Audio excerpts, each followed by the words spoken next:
함께 교독을 하겠습니다. 이스라엘 족속이 애굽 고센 땅에 거주하며 거기서 생업을 얻어 생육하고 번성하였더라.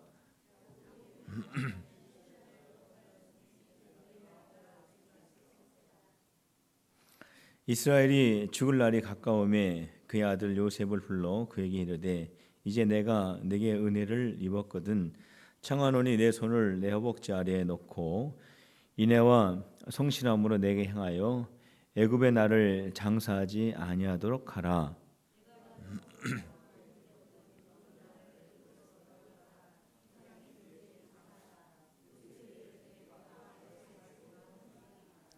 야곱이 또 이르되 내게 맹세하라 하매 그가 맹세하니 이스라엘이 침상 머리에서 하나님께 경배하니라. 아멘. 오늘 우리가 읽은 말씀은 창세기 47장에 기록이 되어 있는 말씀인데 사실은 1절부터 마지막 절까지 우리가 다 읽어봐야 되지만은 우리가 27절부터 31절까지만 우리가 읽었습니다. 이 47장의 내용은 어떤 내용이냐면은 요셉의 아버지 야곱이죠. 그 야곱이 그의 자녀들, 그와 관련되어 있는 식구들 다 이끌고 고센이라고 하는 그 애굽의 땅의 일부분이죠. 고센이라고 하는 그 땅에서 머물러서 정착하고 살아가는 그러한 그 내용을 47장에서 기록을 하고 있습니다. 애굽을 중심으로 해서 큰 가뭄이 있었지요. 그래가지고 그 애굽을 중심으로 해서 그 주변에 있는 모든 가나안이라든지 또 애굽도 마찬가지죠. 주변에 있는 나라들이 그 가뭄 때문에 굉장히 어려움을 겪게 됩니다. 그런데 애굽은 상황이 달랐습니다. 애굽은 요셉이라고 하는 그 한 사람 때문에 애굽은 많은 양식을 소유하고 있었습니다. 그 애굽이라고 하는 사람이 미리 가뭄이 일어날 것을 알고 애굽에서 그 가뭄을 준비할 수 있도록 그렇게 해가지고 그 어려움을 잘 피할 수 있는 그런 나라가 되었습니다. 애굽의 요셉이라고 하는 한 사람이 참 중요합니다. 한 사람이 별거 아닌 것 같아도 애굽은 그 한 사람, 요셉이라고 하는 하나님의 사람, 그 요셉 그 한 사람 때문에 애굽이 다 살 수가 있었고 그 주변까지도 살릴 수가 있었던 겁니다. 저는 오늘 여기에 있는 여러분들이 요셉과 같이 주변에 하나님의 복을 흘러가게 하는 그 한 사람이 되시기를 주님의 이름으로 축복합니다. 그래서 여러분들이 있는 곳에 하나님의 축복이 흘러가고 또 이번에는 추석 명절이 되죠. 그러면은 친척들을 만나게 되는데 친척들을 많이 만나게 될 때 여러분들 때문에 기뻐하는 일이 더 많이 생기고 여러분들을 통해서 하나님의 사랑이 친척과 가문으로 흘러가시기를 주님의 이름으로 축복합니다. 목감기 걸려가지고 좀 불편한데 죄송합니다. 여러분 한번 따라해 보세요. 나는 축복의 통로다. 믿습니까? 여러분은 축복의 통로입니다. 자, 옆 사람을 보면서 당신은 축복의 통로입니다. 한번 얘기해 주세요. 믿습니까? 여러분들은 축복의 통로예요. 여러분들이 축복의 통로가 계속 되시기를 주님의 이름으로 축원합니다. 근데 야곱이 그렇게 있어가지고 그 흉년을 가뭄을 잘 극복해 나가는데 가나안에 있는 그 가족들을 애굽으로 초청을 하게 됩니다. 그 가나안에 요셉의 아버지 야곱이 있었죠. 야곱 또 야곱의 자녀들 또 며느리들 가족들이 많이 있었습니다만은 그 가족들의 수가 70명이에요. 그 70명이 가나안 땅에서 애굽으로 이렇게 이동하게 됩니다. 과거에 요셉의 형들이 요셉에게 어떻게 했습니까? 요셉을 미워하고 요셉을 애굽 땅에 팔아버리는 그런 일이 있었죠. 그런데 요셉은 지난 날은 다 잊어버리고 지난 날은 다 생각하지 않고 어떻게 합니까? 그 형들에게 사랑과 정성으로 잘 이렇게 그 흉년 때 보살펴주는 그런 요셉의 모습을 보게 됩니다. 그 요셉의 초청으로 야곱의 그 가족들이 애굽으로 이렇게 들어오게 되는데 야곱이 애굽으로 들어오면서 뭐라고 했냐면은 내가 애굽의 고센이라고 하는 이 땅에 내가 머물 수 있도록 해달라고 그렇게 원했습니다. 내가 이 고센이라고 하는 땅을 내가 거기에서 소유하기를 원한다. 근데 그 이유가 있습니다. 이유. 왜 야곱이 많은 그 애굽의 땅 중에 고센이라고 하는 그 땅을 원했을까? 그 이유가 있어요. 그 이유가 뭐냐면은 애굽에서 가나안까지 가장 가까운 지역이 어디냐면은 고센이라고 하는 지역이기 때문에 그렇습니다. 자, 지도를 한번 잠깐 보겠습니다. 자, 여러분들 보시면은 위쪽에 있는 동그라미가 어디냐? 거기가 가나안이죠. 가나안. 그 예루살렘도 있고 있는 그 가나안이 동그라미 위쪽이고, 내가 동그라미 아래쪽에 있는 게 어디냐면은 거기가 어디입니까? 거기가 애굽입니다. 그런데 그 빨간 선으로 이게 직선으로 내려오는 거 있죠. 거기가 뭐냐면은 이제 홍해 바다의 이제 물줄기인데 거기를 넘으면은 거기가 애굽이 되는 겁니다.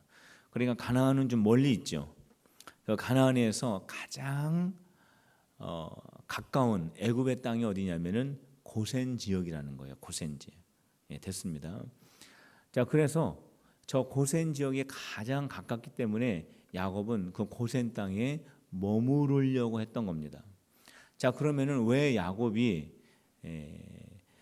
애굽에서 가나안까지 가장 가까운 고센이라고 하는 땅에 머무르려고 했느냐 하면은 거기에도 또 이유가 있습니다. 그 이유가 뭐냐면 하나님의 말씀 때문에 그렇습니다. 하나님의 말씀. 그러니까 하나님께서 야곱이 가나안에서 애굽으로 내려올 때에 하나님께서 야곱에게 주신 말씀이 있습니다. 야곱에게 뭐라고 하냐면 야곱아, 내가 지금 애굽으로 내려가는데 지금은 애굽으로 내려가지만 다시 가나안으로 올라올 것이다 라는 말씀을 하나님이 야곱에게 들려주셨습니다. 그래서 야곱은 늘 그 하나님의 말씀을 마음속에 간직하고 있었어요.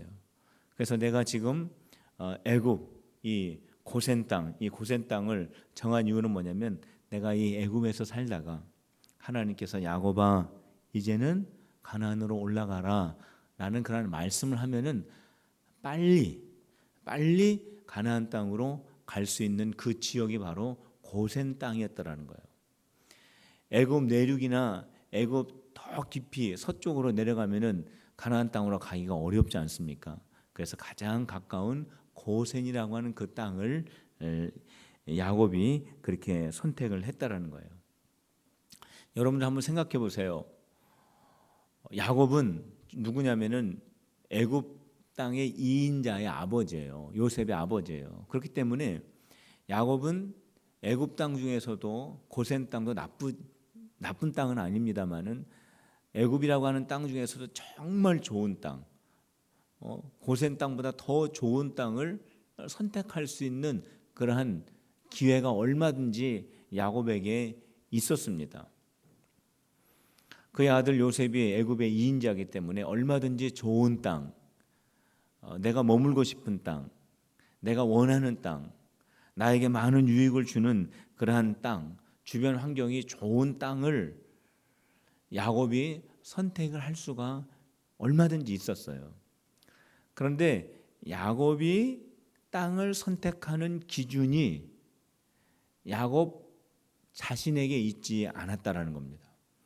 야곱이 땅을 선택하는 그 기준을 어디에 삼았느냐 하면은 하나님의 말씀에 삼았다라는 거예요. 하나님 말씀에 내가 더 잘 순종할 수 있는 그것이 바로 야곱이 땅을 선택하는 기준이 되었다라는 겁니다. 야곱 자신이 기준이 아니라 하나님이 기준이었다라는 거예요. 야곱과 같이 저와 여러분들의 삶의 기준이 내 자신이 아니라 하나님이 되시기를 주님의 이름으로 축복합니다. 이제 고센 땅에서 이제 야곱이 그 가족들과 함께 지내는데 가뭄이 점점 더 심해지게 됩니다. 그러니까 애굽에 있는 백성들도 자기가 가지고 있는 돈을 가지고 요셉에게 다 옵니다. 그래서 돈을 주고 요셉에게 양식을 얻어갑니다. 그러면 그 백성들에게 거둬들인 그 돈을 요셉은 바로 왕에게 다 갖다 주는 거예요. 그런데 기근은 멈추지 않고 계속 진행이 됩니다. 백성들이 양식이 떨어져 가지고 이번에는 돈이 없으니까 가축들을 끌고 옵니다. 가축들을 끌고 와서 요셉에게 가축을 주고 또 양식을 받아갑니다. 그러면은 백성들이 끌고 온 그 모든 가축들을 요셉이 바로 왕에게 또 갖다 주는 거예요. 가뭄이 계속됩니다. 백성들이 먹을 게 또 떨어져요. 자, 이 다음에는 뭘 갖고 옵니까? 돈도 없어요. 가축도 없어요. 이제 그들에게 남은 건 뭐냐면 몸밖에 없는 거예요. 그리고 어떤 사람은 자기가 가지고 있는 땅, 자기 몸과 자기 땅을 요셉에게 가지고 와서 내가 바로 왕의 종이 되겠습니다. 각서를 쓰고 또 자기가 가지고 있었던 그 땅을 내가 요셉에게 주겠습니다 해서 또 양식을 얻어가고, 그럼 요셉은 이 모든 그 땅, 백성들이 낸 그 땅을 바로 왕에게 주고, 결국 어떻게 되냐면은 애굽에 있는 모든 백성들이 다 바로의 노예가 되고 애굽에 있는 모든 땅들이 다 바로의 소유가 되었다라는 겁니다. 이 요셉이 한 정치의 내용을 우리가 살펴보면은 한 가지 깨닫게 되는 것이 있습니다. 그것은 뭐냐면 하나님께서 심판을 하시면 인간이 어떠한 방법과 노력을 한다고 할지라도 그 하나님의 심판을 극복하고 그 심판을 통과할 수 없다라는 것을 여기에서 우리가 깨닫게 됩니다. 요셉이 이렇게 정치를 하면서 바로가 큰 부자가 됩니다. 많은 그러한 돈과 가축과 땅과 노예들을 많이 소유하게 되죠. 요셉은 시간이 가면은 갈수록 바로 왕의 측근이 되고 또 바로에게 굉장히 신임을 받는 그러한 애굽의 2인자로 그 자리를 굳혀 나가게 됩니다. 요셉이 애굽의 2인자로 자리를 굳혀 나가게 되면은 이건 어떠한 영향력이 있냐면 고센 땅에 사는 야곱의 그 신분을 더 강화시켜주는 그러한 역할을 충분히 할 수 있는 겁니다. 고센 땅에 살고 있는 그 야곱의 위치가 더욱더 안정되어 갈 수밖에 없었던 겁니다. 이 고센 땅에 살고 있었던 이 야곱의 가정은 점점점 번성하여 갔습니다. 그들이 점점 강성하여져 갔습니다. 그럴 수밖에 없는 것이 물론 하나님의 은혜이지만 또 2차적으로 생각해 볼 수 있는 것이 뭐냐면 애굽의 2인자인 요셉의 보호를 받고 있었고 또 애굽에서 모든 그러한 그 양식과 필요한 모든 것들을 야곱의 가족들에게 공급을 해줬기 때문에 야곱의 가정은 정말 왕성하게 번성해 나갈 수밖에 없는 그러한 조건이 될 수 있었다는 겁니다. 그래서 이 야곱이 고센 땅에 17년 동안 머물러서 생활을 하게 됩니다. 이 17년이라고 하는 이 세월이 계속하면서 요셉의 자리는 계속해서 흔들림이 없이 지속이 되고 야곱의 가문은 계속해서 왕성해 가고 번성해 가고, 정말 야곱에게 있어서는 부족한 것이 전혀 없었습니다. 모든 것들이 다 풍성하고 완벽했습니다.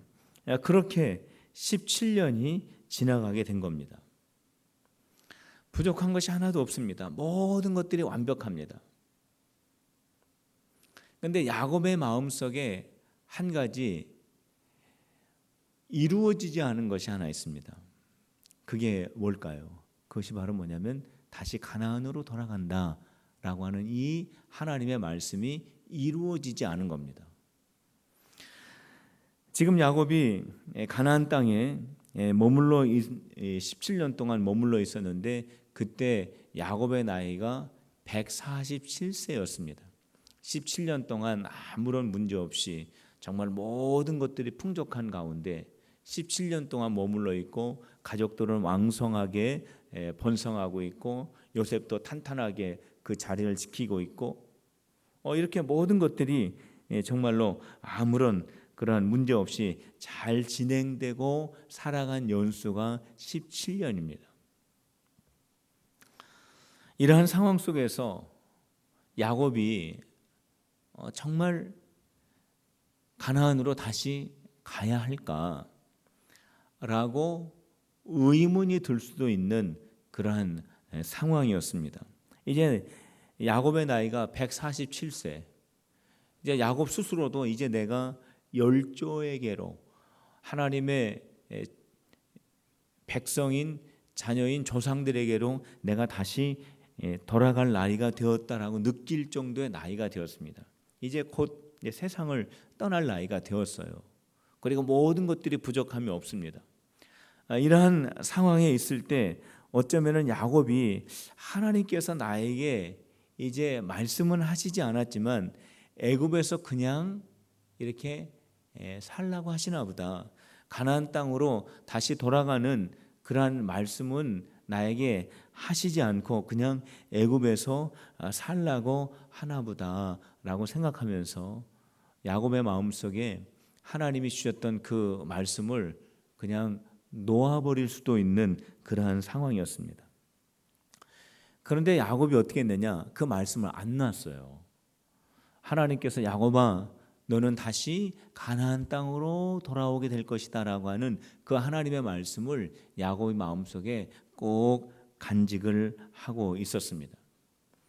17년 동안 아무리 부족함이 없는 삶을 사는 가운데 있었지만, 야곱이 아무런 문제가 없는 17년, 정말 그 17년 전에는 전혀 경험해 보지 못했던 정말 화려한 그런 삶을 그가 살고 있는 그러한 과정에 있었지만, 하나님께서 17년 전에 야곱에게 너는 가나안으로 다시 올라갈 것이다 라고 하는 그 말씀이 전혀 이루어질 것 같지 않은 정도로 하나님께서 거기에 대해서 아무런 언급을 하시지 않는 그러한 17년 기간이었지만은, 야곱은 그 하나님의 말씀을 마음속에 꼭 간직을 했다라는 겁니다.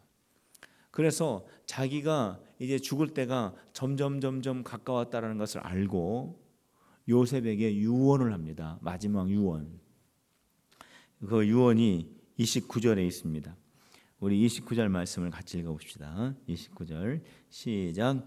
이스라엘이 죽을 날이 가까움에 그의 아들 요셉을 불러 그에게 이르되 이제 내가 내게 은혜를 입었거든 청하노니 내 손을 내 허벅지 아래에 놓고 인애와 성실함으로 내게 행하여 애굽에 나를 장사하지 아니하도록 하라. 요셉아, 내가 죽거든 절대로 나를 애굽에 묻지 말아라.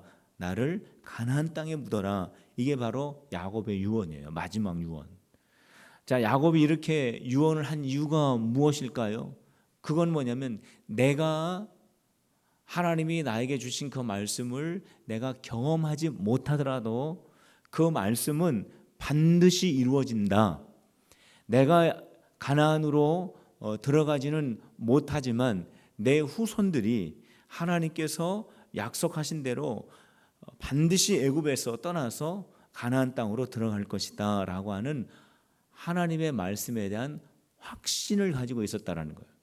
그러니까 야곱이 하나님의 말씀에 대한 그 확신을 언제까지 가지고 있었냐면은 죽을 때까지, 끝까지 가지고 있었다라는 겁니다. 이게 바로 야곱의 믿음이었어요. 결국 야곱은 죽었습니다. 야곱은 하나님이 주신 그 말씀, 너는 다시 가나안으로 들어갈 것이다 라고 하는 그 말씀을 경험하지 못하고 애굽에서 죽었어요. 근데 야곱이 죽고 하나님께서 하신 그 말씀은 그냥 야곱과 함께 그냥 사라지고 없어졌느냐? 그것이 아닙니다. 야곱이 죽은 다음에 몇 년 만에 이스라엘 백성들이 애굽을 떠나서 가나안 땅으로 들어가게 됩니다. 그 몇 년 만이 몇 년일까요? 430년. 이스라엘 백성들이 애굽에서 노예 생활 430년 하고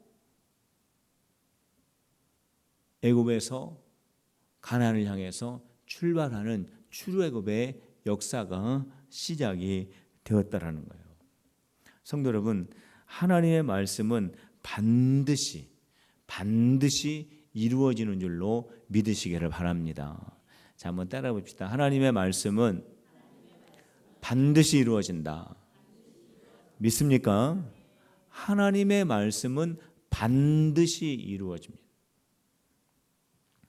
그렇기 때문에 하나님의 말씀은요, 우리가 끝까지 믿어야 돼요. 언제까지 믿어요? 끝까지, 죽을 때까지 믿는 거예요. 하나님의 말씀은 반드시 이루어진다라고 하는 이 믿음이 언제까지 있어야 되냐면은 죽을 때까지, 끝까지 있어야 된다라는 거예요. 이 하나님의 말씀을 끝까지 신뢰할 때에 그 하나님의 말씀을 끝까지 신뢰하는 사람이 하나님의 말씀이 성취되어지는 그 영광의 자리에 참여하게 되는 것입니다. 우리 여기에 계신 우리 필금의 성도 여러분, 끝까지 하나님의 말씀을 믿음으로 말미암아 말씀이 성취되는 그 자리에 있으시기를 주님의 이름으로 축복합니다. 그런데 하나님의 말씀을 끝까지 믿지 못하게 되는 경우가 있어요. 그때가 언제냐면은 환경이 편안할 때입니다. 환경이 편안할 때. 환경이 편안해지면은 하나님의 말씀을 잊어버리는 경우가 얼마나 많이 있는지 모릅니다. 하나님께서 나에게 말씀을 주십니다. 그런데 내 삶이 너무나 평안해요. 너무나 평안하고 너무나 편안하고 아무런 문제가 없고 모든 것들이 풍족하고 모든 것들이 다 완벽하게 되면은 대부분의 사람들의 마음속에 하나님이 나에게 주신 그 말씀을 잃어버리는 경우가 참 많이 있다라는 거예요. 그렇기 때문에 풍족할 때, 아무 문제 없을 때, 모든 것들이 다 완벽할 때, 그때 우리는 더 하나님 앞에 가까이 나가야 되는 겁니다. 문제가 있을 때 하나님 앞에 엎드리는 것은 두말할 필요가 없고, 평안할 때 그때 우리가 더 하나님을 의지하는 지혜로운 성도들이 다 되시기를 주님의 이름으로 축복합니다. 자, 언제 또 하나님의 말씀을 잃어버리냐면 시간이 길어질 때. 하나님께서 나에게 분명히 말씀을 주셨는데, 분명한 말씀을 나에게 주셨는데 하나님의 말씀이 이루어질 사인을 전혀 보지를 못합니다. 하나님의 말씀이 이루어질 것 같은 그런 어떠한 작은 사인이 느껴지지가 않습니다. 계속 시간이 연장됩니다. 시간이 지연됩니다. 시간이 계속 길어집니다. 그러면은 하나님의 말씀을 마음속에서 놓아버리는 경우가 많이 있습니다. 중요한 사실이 있어요. 중요한 사실이 뭐냐면은 하나님의 말씀, 하나님이 나에게 주신 말씀이 있지 않습니까? 근데 그 말씀은 내가 살아있는 동안에 경험할 수도 있고요. 또 내가 이 세상을 떠난 다음에 하나님의 말씀이 성취될 수 있는 것도 있다라는 거예요. 내가 하나님의 말씀을 경험하지 못하면 나에게 주신 그 하나님의 말씀을 누가 경험하느냐? 내 아들, 딸들이 경험하고, 내 아들, 딸들이 경험하지 못하면 누가 경험하느냐? 내 후손들이 경험을 하게 된다라는 거예요. 그렇기 때문에 하나님의 말씀이 나에게 임하셨을 때 우리는 그 말씀을 끝까지 믿는, 그 말씀을 끝까지 신뢰하는 저와 여러분들의 삶의 모습이 되어야 하는 것입니다. 하나님의 말씀이 내가 죽었을 때 말씀이 이루어진다면은 우리는 하나님의 나라에서 하나님과 함께 그 말씀이 우리 자녀들에게, 우리 후손들에게 이루어지는 것을 함께 볼 수 있는 그러한 귀한 자리에 있게 된다는 겁니다. 그렇기 때문에 시간이 지연될 때, 하나님의 말씀이 자꾸 지연될 때, 하나님의 말씀에 대한 그러한 어떠한 사인이 보여지지 않을 때 믿음의 선포가 참 중요합니다. 이 하나님의 말씀은 반드시 이루어진다. 이 하나님의 말씀, 나에게 주셨던 이 하나님의 말씀은 나에게 반드시 이루어진다라고 하는 그런 신앙의 고백이 얼마나 중요한지 모릅니다. 우리 다시 한번 해볼까요? 하나님의 말씀은 반드시 이루어진다. 믿습니까? 하나님의 말씀은 반드시 이루어진다. 그런 믿음의 고백을 할 때 우리가 끝까지, 우리의 삶이 다하는 순간까지 우리가 그 믿음을 가질 때에 우리가 하나님의 말씀이 성취되는 그 자리에 참여하게 되는 겁니다. 우리 필금의 성도 여러분 모두가 하나님의 말씀을 끝까지 믿고 우리가 죽을 때까지 믿고, 그래서 말씀이 성취되는 그 자리에 모두가 참여하게 되시기를 주님의 이름으로 축원합니다. 기도하겠습니다. 하나님 아버지,